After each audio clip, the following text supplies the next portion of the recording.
Hey everybody, so today we're going to be reviewing point elasticity and total revenue. Okay, so point elasticity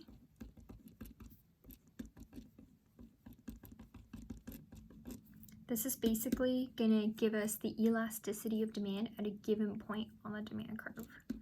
Alright, so what this is just the ED at a given point on demand curve. Right, so our formula that we have for this is ED is equal to the change in QD over change in P times P over QD. Right, so remembering this formula is a little bit different from the regular elasticity of demand formula. So let's show an example. For example, calculate ED given the demand curve Q is equal to 10 minus 2P, right? You're also given that P is equal to 3 in this case. Right, so as you can see from above, all we really need is we need to find PQ, right? And there's a fact here. We know that this whole part right here, this is just equal to the slope of demand curve. Right, so in other words, that's just right here, the number 2, right? You can take the negative with it as well. Right, so really all we need, we have our slope, we have our P, all we need to find is our QD, right? And we do that by plugging 3 into the equation, right? And this gives us 10 minus 6 should be 4, right? And then from there, all we got to do is plug the numbers in. So we have ED is equal to -2 times price was 3 and QD is 4, right? This gives me -3 over 2, right? Or in other words, this is -1.5. So that's how you'd solve a problem like this, right? Let's do another one just to show another example.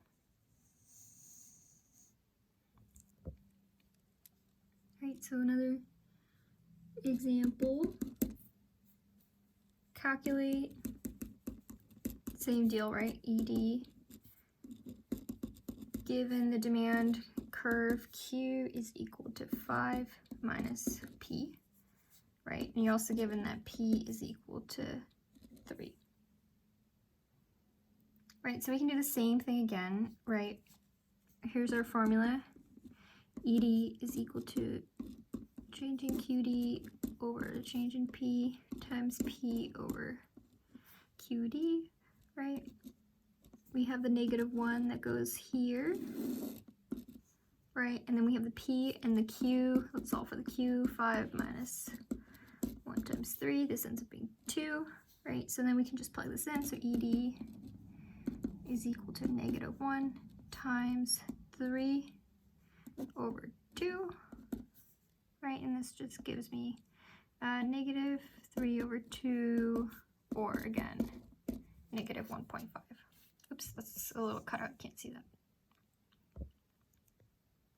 Right, so this is as hard as it gets with like elasticity problems, right? When you're given a point in a demand curve. So basically you're looking for the slope in the formula, right? It's always going to be the number in front of the P, and then you're going to multiply that by P over Q. You're going to be given P, right? And you can solve for Q by plugging P into the function or the equation, right? So that's how you'd solve a problem like this. So let's review the total revenue equation real quick as well, and concepts that go along with that.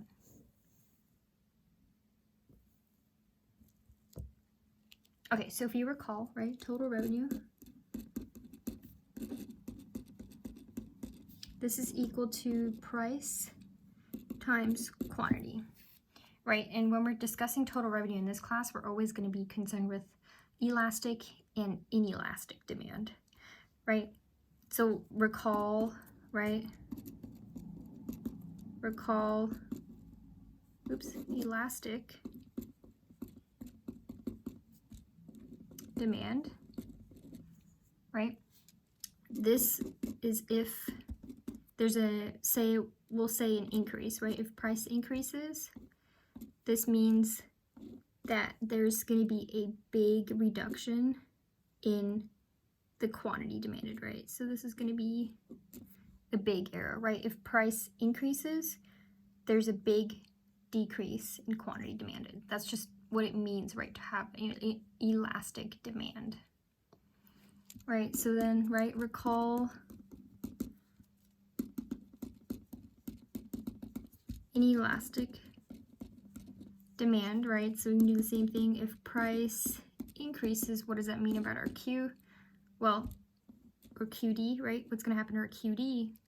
Well, in this case, there's going to be a tiny decrease in QD, right? So this shows the difference between what it means to be inelastic versus elastic.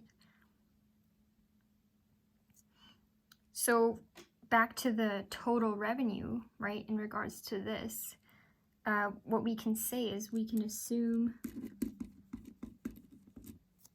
if we assume elastic demand, right, for example, we know that a price increase will lead to a large quantity demanded decrease, right? And again, if we note up here, total revenue is price times quantity, right? So what happens to the total revenue in this case? Total revenue, right, equals price, right? A normal increase in price times a big reduction in QD, right? And we know that the total revenue will always follow the big arrow, right? So we can put a note here, TR follows big arrow, right? So we know that the total revenue will decrease because the quantity demanded, the decrease in quantity demanded is bigger than the increase in the price, right? And that's just taking into account the rules of elastic versus inelastic demand. So if we do the same for inelastic demand, right? So assume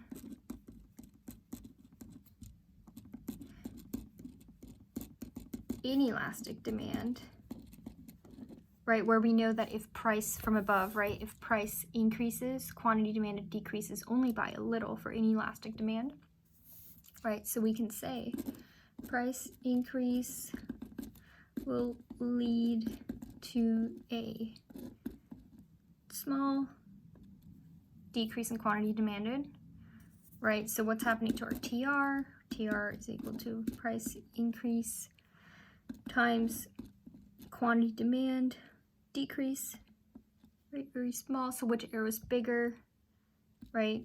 Price arrow is bigger, right? So in this case, total revenue will increase, right? So does that, maybe I should get out a different color. Hold on a second. Right, so this arrow, right, this is a huge decrease in quantity demanded, right? So this is the big arrow, so total revenue decreases, right? So this is why, right? Total revenue decreases because we're following the big arrow, and the big arrow is the big quantity demanded decrease. Versus for this example with inelastic demand, right, this here is the bigger arrow, right? Because we have a tiny decrease in quantity demanded. So with this being the big arrow, right, price increase means this right here. This is going to be our total revenue increase from the big arrow here, from the price arrow, right? So hopefully you can review these concepts before the midterm. The point elasticity and total revenue, these are some things that are usually on the more difficult side, right? So hopefully this was helpful.